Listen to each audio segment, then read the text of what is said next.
Ya, saya berharap untuk kepolisian negara Republik Indonesia ya, hati-hati dan ingat, maksudnya selalu ingat anak istri di rumah, jangan apa ya, ambil resiko lah gitu.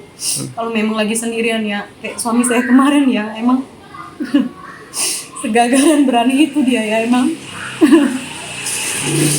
Kalau bisa ingat lah anak istri gitu, tetap selalu jaga kesehatan, hati-hati pokoknya untuk polisi Indonesia semuanya, abdi negara di Indonesia ini apa ya, kalau setiap mau bertugas itu hati-hati, ingat yang udah punya istri punya anak, ingat anak istri di rumah, selalu berdoa, selalu setiap sebelum tugas berdoa selalu, itu aja.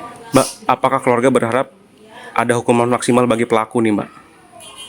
Hukuman maksimal kayaknya ada ya Mas, makanya udah cukup kali ya, kayak udah yang pasrah aja sekarang, kayak yang apalagi udah tahu pelaku itu kan udah ditangkap dan mati di tempat, itu aja udah, oh ya udah kayak yang lega juga, yang ya maksudnya udah inilah ya, tenang mungkin juga almarhum di sana. Sekarang saya cuman apa ya, pasrah aja, mungkin udahlah kepolisian aja yang ininya ngurusin hal-hal kayak gitu dah. Saya sekarang cuma mau fokus sama anak.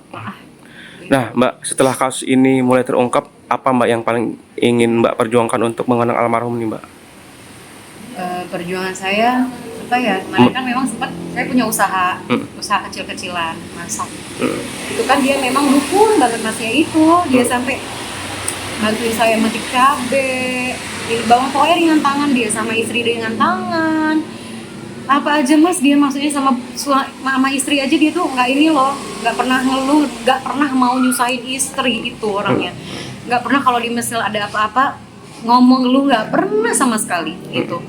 Jadi saya tuh pengen berharap mungkin suatu saat ya saya bisa ya sukses lah, yang apa yang dia pengen kemarin, usaha saya itu berkembang dengan pesat. Saya menjaga anak saya terus, mungkin pesan-pesan dia kan selalu jaga anak.